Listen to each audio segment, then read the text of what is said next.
예수님 안에 나는 행복합니다. 예수님 안에 나에게 기적이 일어납니다. 아멘. 믿음이 없이는 하나님을 기쁘시게 못하나니 하나님께 나가는 자는 반드시 그가 계신 것과 그를 찾는 자들에게 상 주심을 믿어야 할지니라. 하나님은 오늘도 살아계시고 분명히 성경은 예수 그리스도는 어제나 오늘이나 동일하다고 하셨는데요, 하나님은 우리와 오늘 이 시간에 함께하고 계십니다. 그걸 믿는 자가 복된 자인 줄 믿습니다. 그래서 오늘은 어버이 주일이었고요, 내 부모를 공경하라 늘 듣는 말씀이었습니다. 이런 말이 있죠. 자녀는 결혼을 하고 자녀를 낳아봐야 진짜 부모의 마음을 한다라는 옛말들이 있습니다. 여러분들도 다 그랬을 거예요. 저도 마찬가지고요. 저도 철없는 행동도 많이 했고 부모 가슴에 빗을 꽂는 못된 말과 못된 행동도 많이 하고 자랐습니다. 그런데 제가 결혼을 하고 자녀를 낳고 세월이 흘러 중년이 되어 보니 부모의 마음을 조금은 알 것 같다라는 거였어요. 그러므로 여러분, 우리는 말씀대로 사시길 바랍니다. 오늘 성경은 말씀합니다. 말씀을 듣는 여러분, 공경할 수 있는 부모님이 있다면 하나님의 말씀대로 부모를 공경하고 하나님이 주신 복을 누리시기를 바랍니다. 그러면 여러분 연수가 있어요. 부모를 공경할 수가 없어요. 부모님들이 다 소천하셨어요. 그러면 여러분은 어떻게 해야 합니까? 육신의 부모는 버림을 받아 여러분 육신의 부모가 없고 때로는 육신의 부모가 여러분을 버려서 고아나 혼자가 될 수 있지만, 그렇다면 육신의 부모가 없다면 어떻게 할까요? 영적인 부모를 공경하고 섬겨야 될 줄 믿습니다. 영적인 부모는 곧 우리 좋으신 하나님이신 줄 믿습니다. 그럼 오늘 말씀 듣는 여러분들이 생각하셔야 돼요. 이 부모를 공경하라는 말씀이 나는 부모가 없는데 뭐 자녀들에게 주는 말씀인가? 라고 생각할 수 있겠지만 여러분에게 부모는 우리 하나님이라는 거예요. 그러면 영적인 부모 하나님을 힘 닿는 데까지 노년이라도 천국 갈 때까지 여러분이 하나님을 공경하는 마음으로 믿음의 삶을 잘 충성되게 살다가 주님 품에 안겼을 때 주님이 잘하였도다 착하고 충성된 종아 라고 여러분의 이름을 부르며 안겨주심을 기대하고 소망해야 될 줄 믿습니다. 그래서 우리 모두 하나님 말씀대로 믿음의 삶을 이 시간 잘 살아내므로 세상의 그리스도인들의 삶이 무엇인지 분명히 나타내며 하나님의 살아계심을 증거하여 세상에 죽어가는 영혼들을 그리스도의 품으로 이끄는 복된 성도가 되어야 할 줄 믿습니다. 하나님께서 말씀을 따라 삶을 사는 자에게 뭐라고 말씀하셨습니까? 복을 주시겠다라고 했어요. 그 이유는 뭐냐? 하나님의 영광, 복을 받은 사람들을 통하여 하나님이 살아계심을 드러내고 하나님이 많은 영혼을 구원하길 원함을 나타내기 위함이라는 거예요. 그러면 여러분이 그런 축복의 통로요, 은혜의 통로가 되어야 할 줄 믿습니다. 오늘날과 성경의 시대는 달라요, 여러분. 성경의 시대와 오늘날 시대는요, 너무나 다른 시대예요. 그런데 그것을 생각해 볼 때 삶에서 생명이 길고 장수하는 것은 인간이 할 수 있는 영역이 아니라 하늘에서 복을 주셔야만 된다라는 연관으로 생각을 해야만 합니다. 그 이유는 대다수의 사람들이 오늘날 같이, 오늘은 100세 시대잖아요. 대다수의 사람들이 오늘날 같이 생명이 길어서 장수하지를 못했어요. 그래서 사람들이 생명이 길고 장수하는 것을 하늘에서 허락했기 때문에 오래 산다라고 얘기합니다. 여러분, 그쵸? 풍토병도 있었고 전염병도 있을 거고 먹는 것도 부족하고 영양도 부족하고 사는 게 그렇게 쉽지가 않거든요. 오늘날하고 옛날하고요. 그래서 한 가지 예를 들면 우리나라만 보아도, 여러분 우리나라에서 고사성어 가운데 우리가 잘 듣는 말이 하나 있었어요. 뭐냐면 천지신명, 이런 얘기를 여러분 늘 듣고 여러분 지금까지 오셨어요. 기독교가 1800년대 들어온다 하더라도 아직까지도 천지신명이란 말을 우리는 많이 들었습니다. 어려서부터 듣고 자라오기도 했고요. 그러면 그런 천지신명께 비나이다를 했던 우리 선조들, 그러면 이 말이 뭐냐?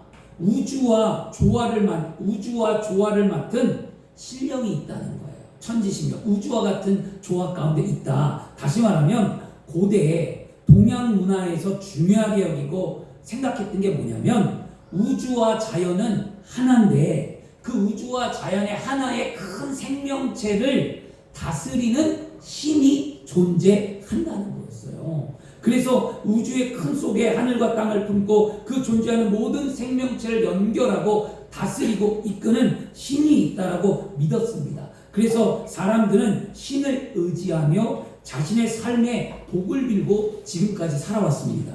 그런데 어리석은 건 뭐냐? 어리석은 거는 신이라는 존재를 알기는 알았는데 여러분 어떤 신이 참 신인지 모르고 그냥 복을 빌고 살아왔다라는 거예요. 그 안에 살아가는 분, 동서양을 막론하고 인간은 마음에 누구나 신을 의존하라는 마음이 있습니다.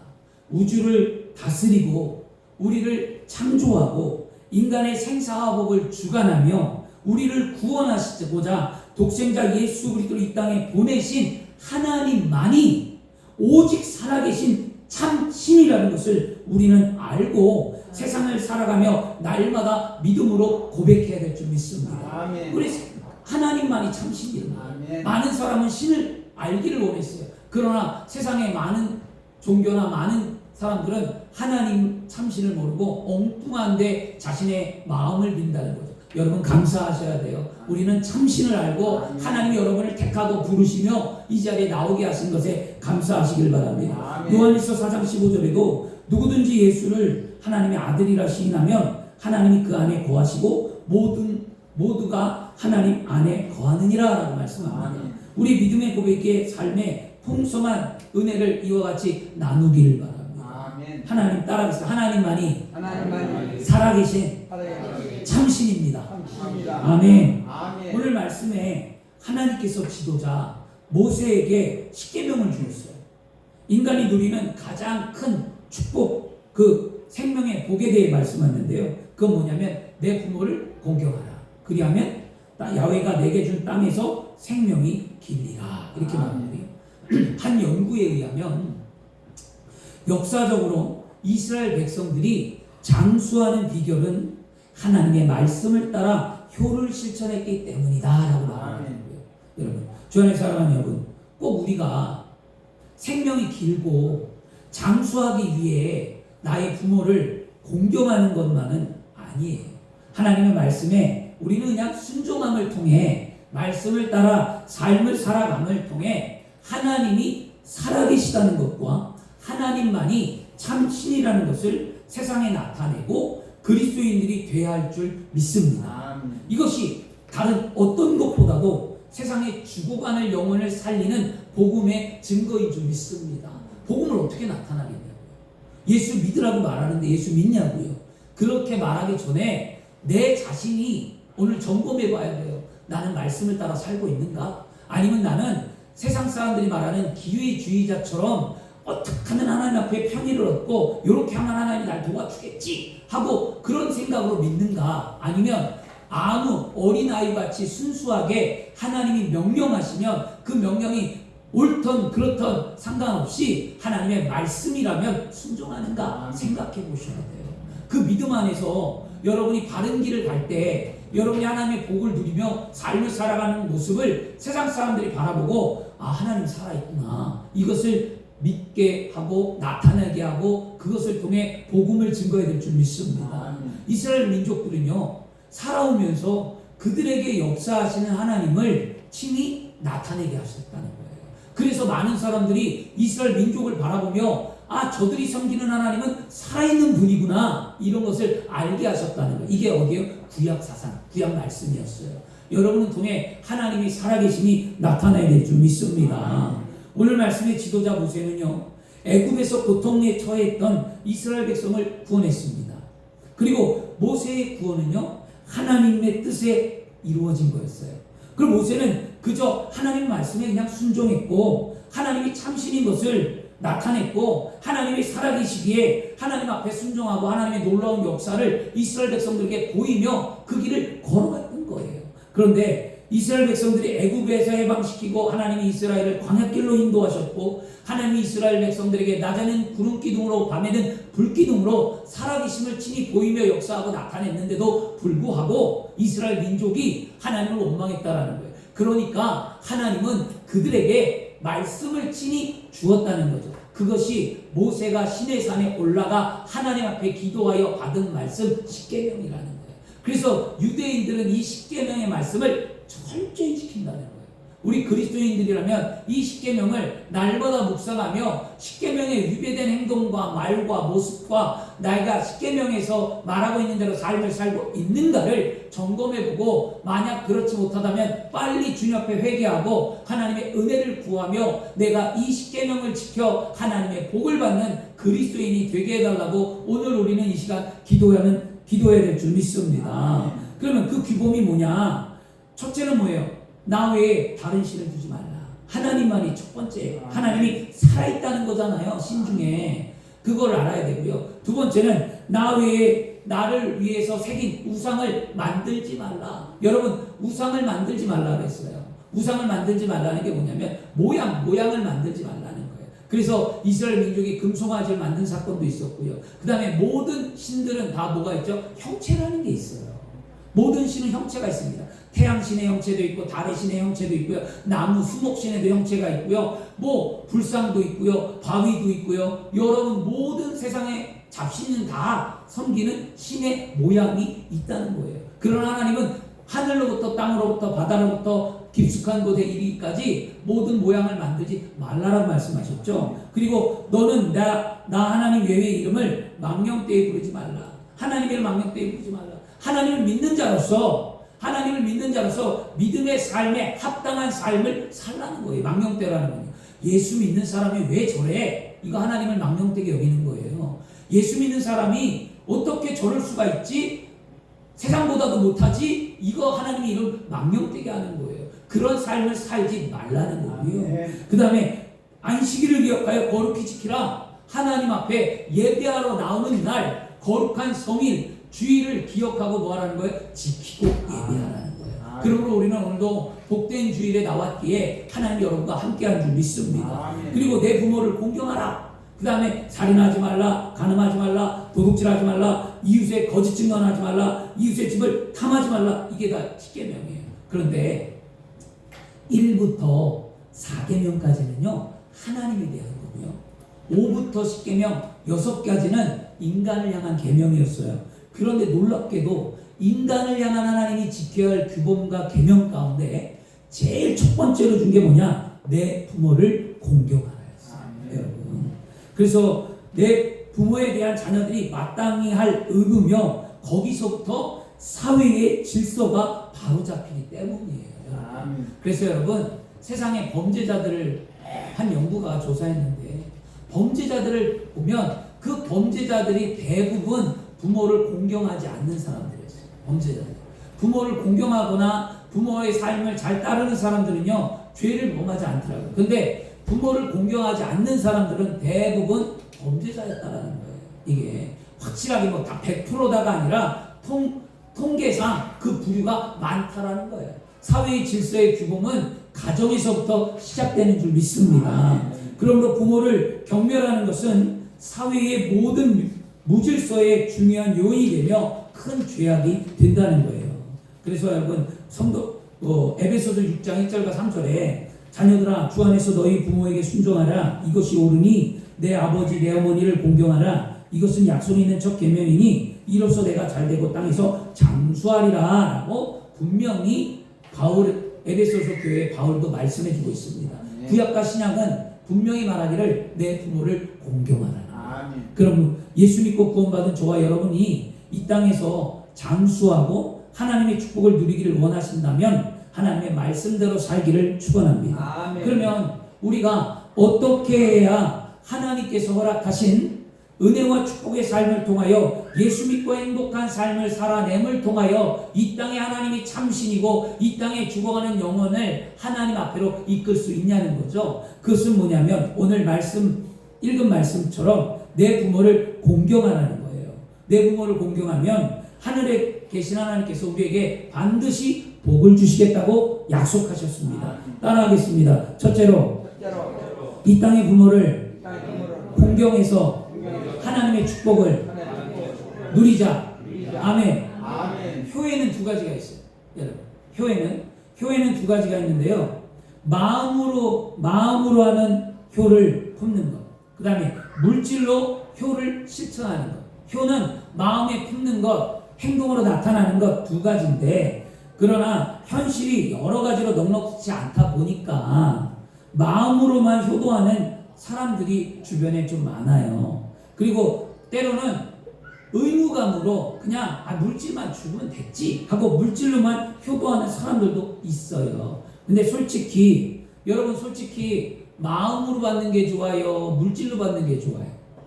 물질이 좋죠. 돈이 좋지. 마음만 있으면 뭐해. 뭘 줘야지. 아버지 사랑해요, 어머니 사랑해요, 말로만 백날하는 것보다 아버지 어머니 사랑해요 하고 용돈이라도 주는 게 훨씬 더 기쁘죠. 그게 솔직한 거예요, 사람은요. 근데 여러분, 그래서 가장 이상적인 효는 뭐라고 말하냐? 효는 두 가지를 병행할 때예요. 여러분, 어느 한쪽으로 치우치시면 안 돼요.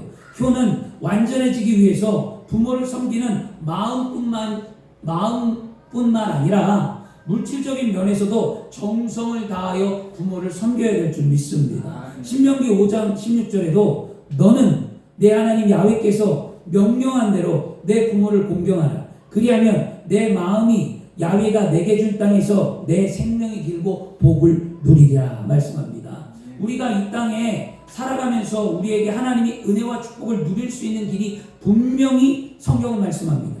우리에게 제시해 주는 게 뭐냐? 내 부모를 공경하라는 거예요. 그러면 공경이라는 단어가 어떤 의미를 갖고 있을까요? 공경이 뭘까요? 공경은 남을 대접할 때 몸가짐을 조심스럽게 하고 받든다. 이게 국어예요. 우리나라 사전은요, 누군가를 섬길 때 마음가짐과 몸이 공손해야 된다라는 거예요.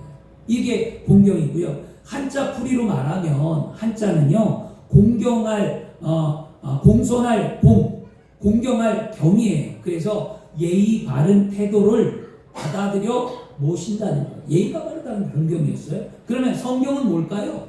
히브리 원어 성경 히브리 원어는요, 키리드라고 얘기했는데요. 그것은 무겁다, 아니면 힘겹다, 부담되다, 영화롭다, 존귀하다, 존경하다는 뜻이 많이 담겨 있고요.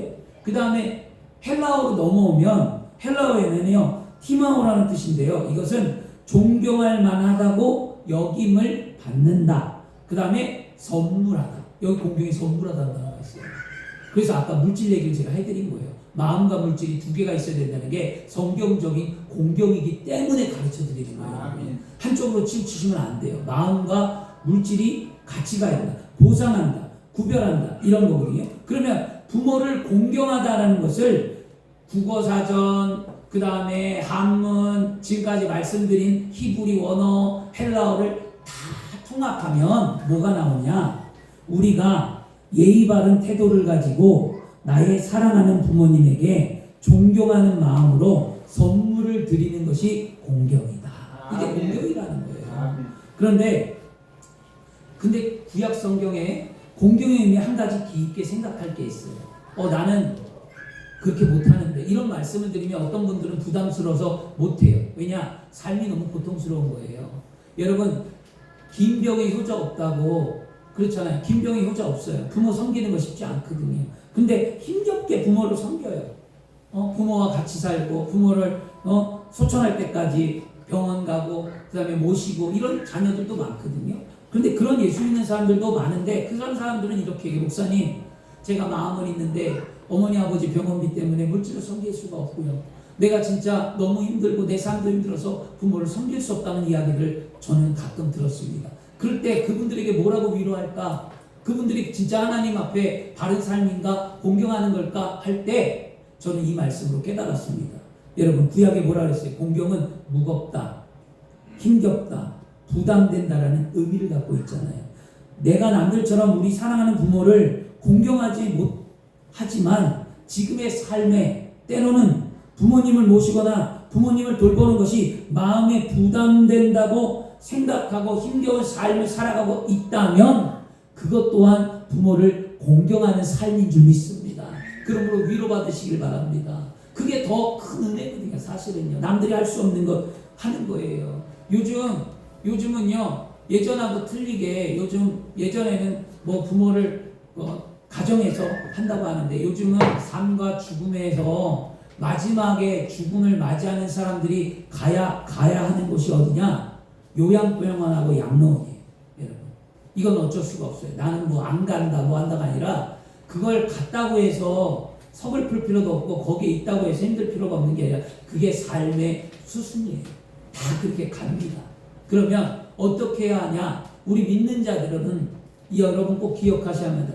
병들거나 아프거나 고통스러워서 자녀들에게 힘이 되고 짐이 되는 것이 아니라 복된 죽음을 맞이할 수 있도록 하나님 앞에 기도해야 될 줄 믿습니다. 양로원에 오래가 있는 것보다 양로원 안 가고 내 스스로 먹고 내 움직이고, 우리 김양수 원사님 연세가 있는데 움직이시잖아요. 저게 맞는 거예요. 건강하시고 저렇게 다니셔야만 합니다. 그런데 그렇지 못하고 양로원이나 요양병원 가면 얼마나 힘들겠어요. 저희 할머님도 요양원에 계시다가 소천하셨는데요. 거의 한 10년 되신 것 같아요. 근데 그게 쉽지 않아요. 코로나 기간이 있고, 그 다음에 잘 뵌다고 해도 뭐 가족들하고 함께 있는 시간이 얼마나 되겠냐고. 치매도 걸리시고. 이 현대인병이 치매다 보니까. 치매만 안 걸리면 가정에서 다 돌봐요. 근데 치매가 걸리면 돌볼 수가 없어요.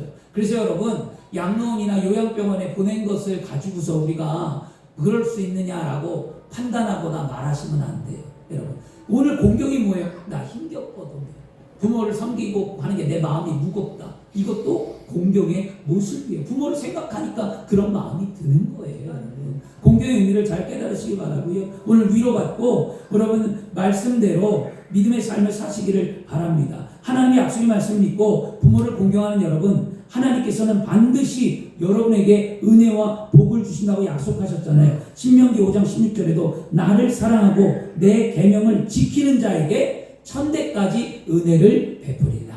말씀대로 살면 우리는 은혜 받는 거예요. 모세는 시내산에서 하나님의 말씀인 십계명을 받을 때 이스라엘 백성들이 어떻게 했습니까? 범죄함으로 광야의 40년의 길을 그들은 걷게 되었습니다. 그래서 시내산에서 십계명의 언약을 이제 하나님께서 약속하신 가나안의 축복의 땅에 들어가는 길목 가데스 바냐에서 다시 이 십계명의 언약을 말씀해 주고 있는 거였어요. 그러면서 모세는 말합니다. 하나님 주신 계명을 지켜내라. 이 십계명만 지키고 잘 살면 하나님이 복을 주신다. 그리고 그 가나안 땅, 하나님의 약속하신 축복의 땅에 가서 하나님이 살아 계심을 너희를 통해 드러내라는 게 모세가 지금 주는 말씀이에요. 오늘날 여러분들에게 하나님이 주신 말씀은 뭐냐? 여러분을 통하여 하나님이 살아 계심을 세상에 드러내라는 거예요. 왜 기도하십니까?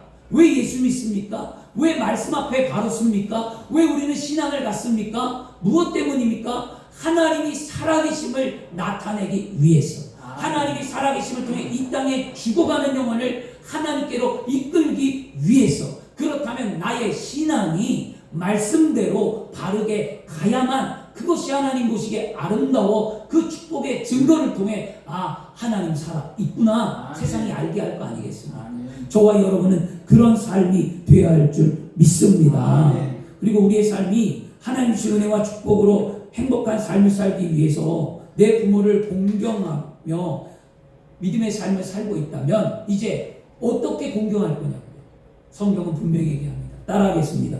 둘째로 부모를 공경하고 섬기는 방법은 하나님을 섬기듯이 해야 합니다.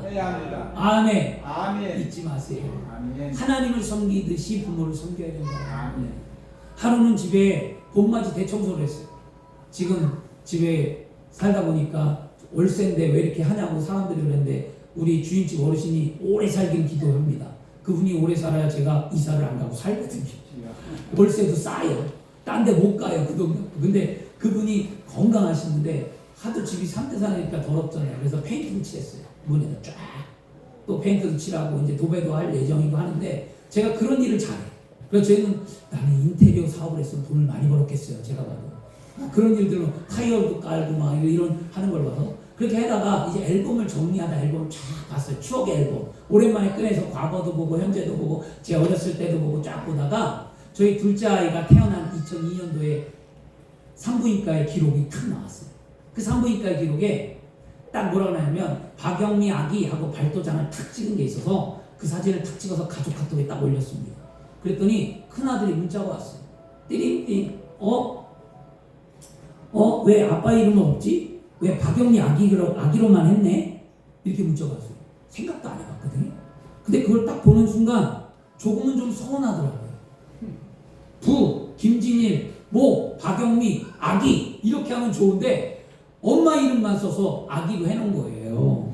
그래서 좀 서운하더라고요. 애는 자기 혼자 만든 것도 아니고 나랑 같이 만들어서 같이 태어나게 했는데 왜 내 이름을 없냐는 거죠. 굉장히 서글프더라고요, 남자들이. 그래서 여러분, 부모와 하나님의 공통점이 있어요. 부모와 하나님의 공통점은 뭐냐? 그거는 우리에게 생명을 주셨다는 거예요. 여러분. 그래서 부모 없이 태어난 사람은 이 땅에 아무도 없어요.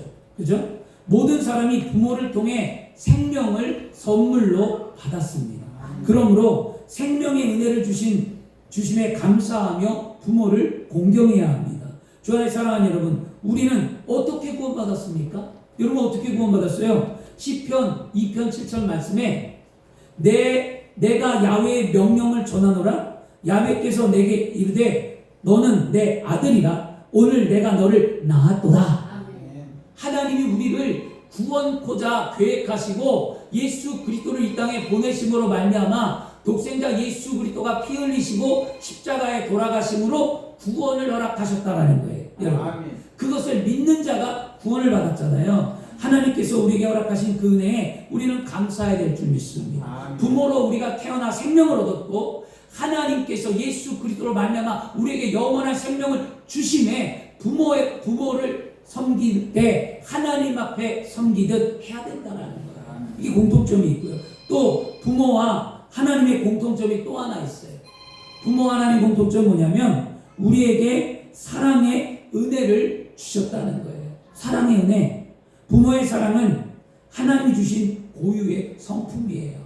왜냐하면 하나님은 뭐라 하죠? 사랑이라 라고 말씀하잖아요. 근데 부모도 하나님이 주신 사랑의 고유의 성품을 갖고 태어났다는 거예요. 그 사랑은 가장 희생적이고 가장 진실하고 가장 안정적인 사랑해야 될 줄 믿습니다. 그러므로 기회가 있을 때마다 받은 사랑을 부모에게 돌려주시길 바랍니다. 그런데 여러분, 이런 말이 있어요. 젊었을 때 땀 흘리지 않으면 늙었을 때 눈물을 흘린다는 말이 있어요. 젊었을 때 땀을 많이 흘리면 늙었을 때 눈물을 안 흘린대요. 이게 뭐냐? 부모로서 최선을 다한 삶을 살라는 거예요. 그리고 난 다음에 자녀들에게 요구하라는 거예요, 여러분. 그리고 부모니까 당연하다라고 생각하시면 안 되거든요. 자녀들이 상처받는 게 뭐냐면 자녀들이 부모가 비교한다라는 거예요. 절대 자녀를 다른 자녀들하고 비교하지 마세요, 여러분. 누구는 이렇더라, 누구는 어쩌더라, 누구는 뭐 했더라, 누가는 뭐 들어봤는데 누구 얘기 들으니까 누구는 이런데 너는 왜 그러니, 이런 얘기도 하지 마세요, 여러분. 그거 여러분 자녀에게 상처되는 거고요. 그리고 부모가 진짜 성실하고 땀 흘리고 노력하고 하면은 자녀는 다 알아요, 여러분. 훗날 어떻게 삶을 살았는지. 장모님 팔순잔치 갔을 때 며느님이 22살에 결혼을 해갖고 그 며느님이 그 편지를 쓸 때 쫙 봤어요. 편지를 쓰고 낭독하는 것을 딱 들으면서 느낀 거는 성실하게 부모가 성실하게 살아서 자녀의 앞길을 열어주고 자녀에게 희생하고 헌신하는 이런 것들을 볼 때 이런 게 부모의 모습이라는 거잖아요. 여러분, 난 나이가 들었으니까 나는 못해. 아니죠. 지금 말씀을 왜 듣습니까? 여러분 지금부터 하시면 되는 거예요. 지금 말씀을 듣는 지금부터 나 평생 그렇게 살았고 난 나이가 이렇고 나는 부끄럽고 남자가 뭐 여자가 내 나이에 지금 이런 생각조차도 우리는 버려야 된다는 거예요. 말씀을 들으면 듣는 그 순간부터 변화의 과정을 겪고 믿음의 삶으로 살아가는 게 그리스도인이지, 예전 거야 그냥 끝났어. 그러면 왜 말씀 듣습니까? 왜 예수 믿고 신앙생활 하십니까? 저는 분명히 얘기합니다. 나이가 많든 적든 말씀을 듣는 그 순간 우리는 변화되어야 된다는 거예요. 이게 믿음의 모습이었어요. 그래서 여러분들이 열심히 살아서 자녀들에게 그 모습으로 통해 귀한 것을 훗날 여러분 대접받기를 바랍니다. 어떤 자녀가 얘기했어요. 나는 평생 가도 우리 부모 안 본다는 거예요. 왜 안 보니? 그랬더니 그 자녀가 이런 얘기를 했어요. 나에게 해준 게 아무것도 없대요. 어머니 아버지 다 각자 인생 살았고 나 돌보준 거 없고 나이 들어서 내가 부모 모실 것 같아요? 목사님 난 절대 안 해요. 이런 얘기까지 하는 아이들도 있었어요. 왜? 상처가 크다는 거예요. 부모가 너무 자기 뜻대로만 삶을 사는 거죠. 그러면 나중에 후회하잖아요. 그렇다면 지금이라도 돌이키면 관계는 회복된다. 아멘. 그런 삶이 되어야 할 줄 믿습니다. 그렇죠? 그 다음에 그 하나님의 사랑은 뭐라고 성경은 뭐라고 하느냐? 하나님의 사랑은요. 로마서 8장 39절에 높음이나 깊음이나 다른 어떤 피조물이라도 우리를 우리 주 예수 그리스도 안에 있는 하나님의 사랑에서 끊을 수 없느니라. 부모의 사랑 못지않게 하나님의 사랑은 어떠한 것과도 비교할 수 없고 하나님의 사랑은 무엇과도 바꿀 수 없으며 하나님의 사랑은 무엇으로도 끊을 수 없음을 알기에 우리가 부모와 하나님의 공통점은 바로 그런 거예요. 여러분 하나님께 사랑을 받고 있다면 여러분 부모의 사랑 앞에 보답하는 그리스도인이 되어야 할 줄 믿습니다. 우리 모두는 끊을 수 없는 하나님의 사랑을 마음속에 깊이 새기며 하나님이 우리를 사랑해 주신 그 은혜에 보답하는 삶을 살아가는 그리스도인이 되기를 축원합니다. 이처럼 부모와 하나님과의 공통점, 믿음이 있는 사람들은 하나님을 잘 섬기면서 우리 육신의 부모를 잘 따르지 않는다면 이런 사람은 하나님께 은혜와 복을 기대하면 안 됩니다, 여러분. 하나님은 하나님 앞에 순종하지 않는 사람에게 하나님은 은혜와 축복을 절대로 허락하지 않으세요. 여러분, 나 요만큼 했으니까 하나님 주겠지. 아니에요. 요만큼이 아니라 100%를 내가 주는 거예요, 여러분. 여러분들이 착각하시면 안 돼요. 내가 필요에 따라서 이만큼 했으니까 하나님 나에게 복을 주시겠다. 아니, 하나님은 원하는 건 100%예요.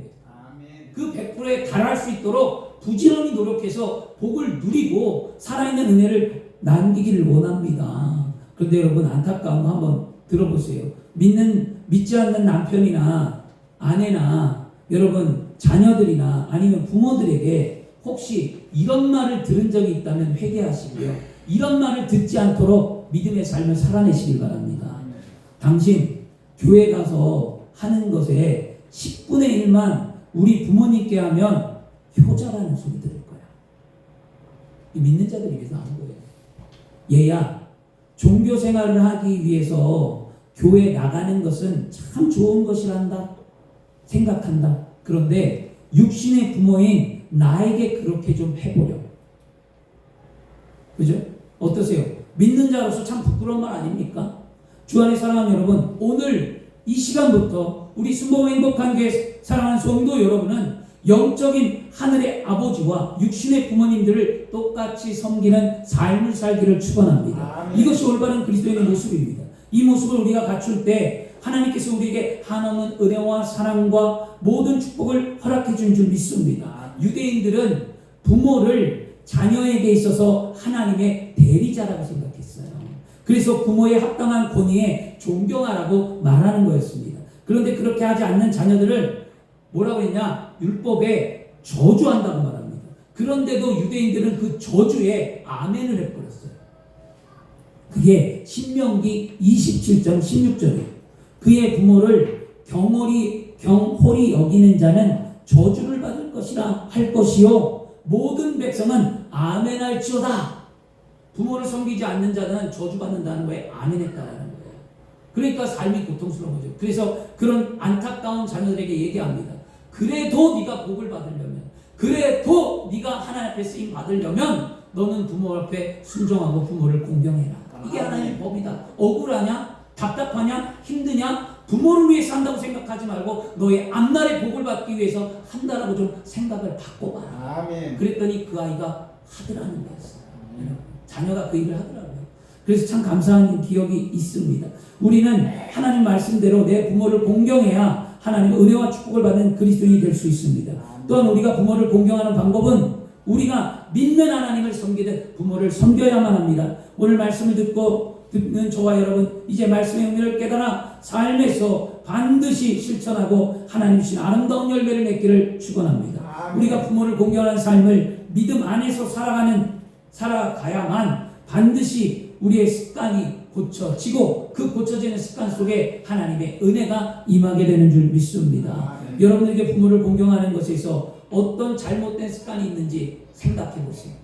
그리고 고쳐야 될 게 무엇인지, 그리고 난 후에 변화되시길 바라고요. 그리고 더 나아가서 여러분들의 자녀에게, 우리는 자자손손에게 하나님의 말씀을 가르치고 부모로서 자녀가 잘 되는 길에 첫 번째는 부모를 섬기는 거잖아요. 여러분이 받아서 대우받고 자녀들에게 뭘 받아서 좋은 것이 아니라 그것을 가르쳐야 내 자녀가 복을 받기 때문에 가르치는 거예요. 뭘 부모가 얼마나 떵떵거리고 얼마나 많은 것을 누리겠냐, 그건 아니에요. 섬기는 모습을 배워야 그 자손이 복을 받기에 받으셔야 돼요. 여러분, 아예 괜찮아, 엄마는 괜찮고 아빠는 괜찮고 안 줘도 되고 이게 아니라, 여러분 이제는 그런 겸손이 아니라 주면 감사하다, 고맙다 라고 받으시길 바랍니다. 아멘. 그리고 나서 더 얻니? 더 줘, 이런 얘기를 하지 마시고요. 그냥 어떤 분들이 받으면 감사하다. 이게 이래야 우리가 자녀들이 복을 받는 겁니다. 오늘 예수님께서 책망한 사건이 하나 있었어요. 뭐냐면 마태복음 7장에 유대인들에게 말씀하셨는데, 유대인은 고르반이라는 제도가 있었대요. 고르반, 하나님께 예물을 드렸다는 거예요. 하나님께 드리면 모든 게 끝난다는 거예요. 그래서 이 고르반이 본래는 신앙적인 동기에 비롯된 종교적인 좋은 풍습이었어요. 그래서 장로들이나 유전들에게 규범을 만들고 강화해서 가르쳤는데요. 예를 들면 자식이 부모에게 드려야 봉양해야 될 것, 자녀가 부모를 섬겨야 될 물질을 하나님께 드리면 하나님이 그 부모를 책임져 준다는 것이에요. 그것은 전통적인 신앙에서 좋은 관례였습니다.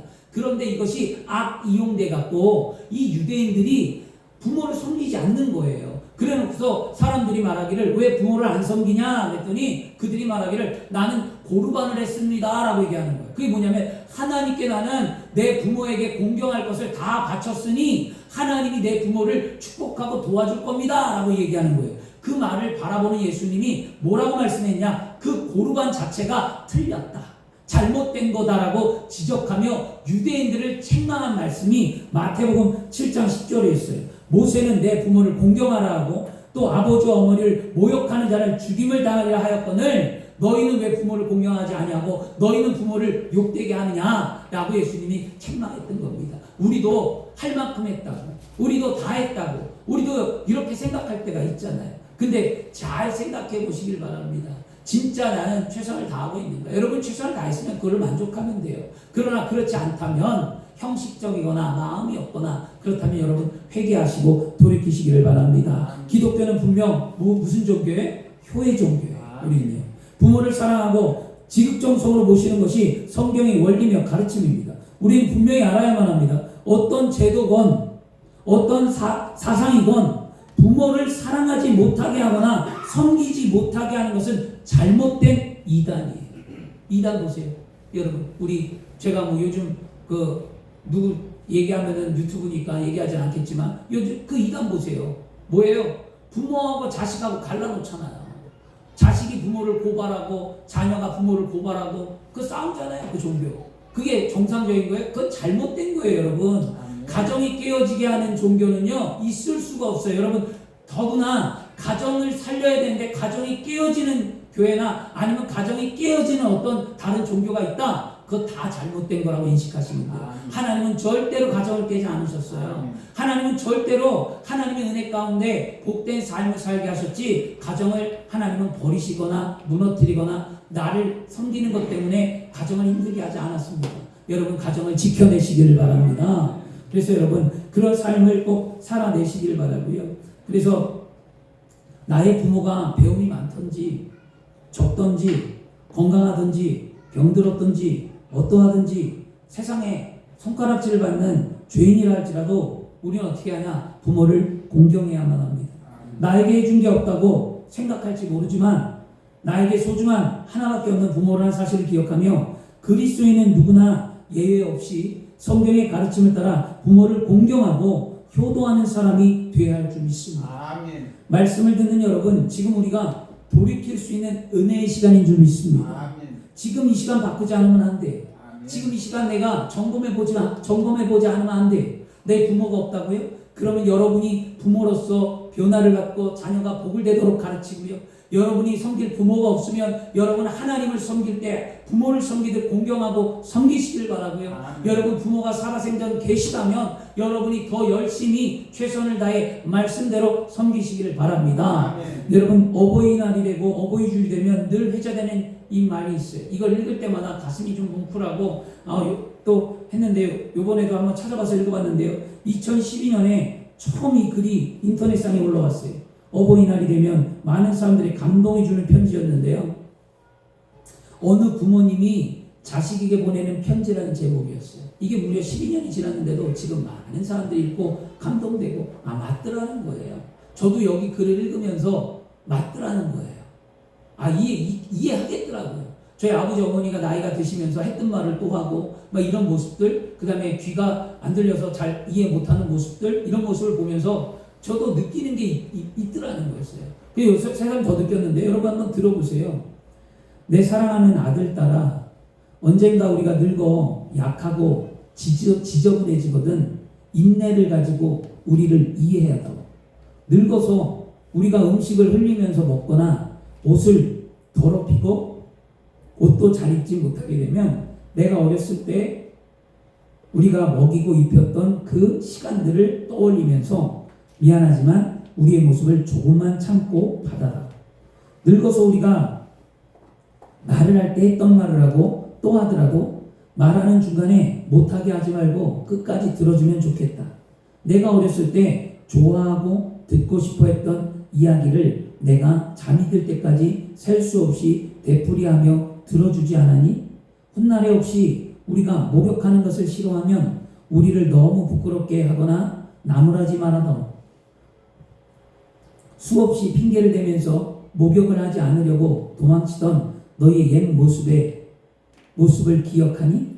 내가 얼마나 많은 것을 가르쳐 주었는지 아느냐? 상하지 않은 음식을 먹는 법, 옷을 어울리게 잘 입는 법, 너의 권리를 주장하는 방법. 혹시 우리가 새로 나온 기술을 모르고 점점 기억력이 약해진 우리가 무엇을 자주 잊어버리거나 말이 막혀 대화가 잘 안 될 때면 기억하는데 필요한 시간 좀 내어주지 않겠니? 그래도 혹시 우리가 기억을 못 해내더라도 너무 염려하지는 말아다오. 왜냐하면 그때 우리에게 가장 소중한 것은 너와의 대화가 아니라 우리가 너와 함께 있다는 것이고 우리의 말을 들어주는 내가 있다는 것이 중요하기 때문이란다.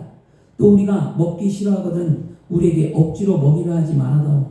언제 먹어야 하는지 혹은 먹지 말아야 하는지 우리가 잘 알고 있단다.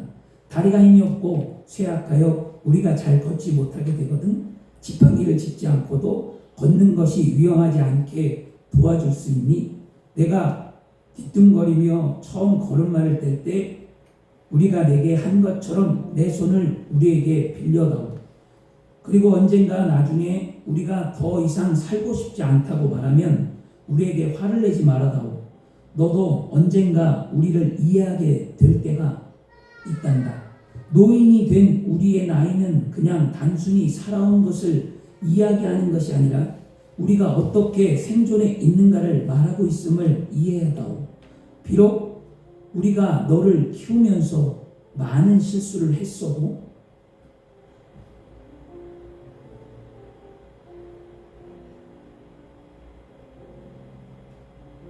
우리는 부모로서 줄 수 있는 가장 좋은 것들과 부모로서 보여줄 수 있는 가장 좋은 삶을 너에게 보여주려고 최선을 다했다는 것을 언젠가 너도 깨닫게 될 것이다. 사랑한다.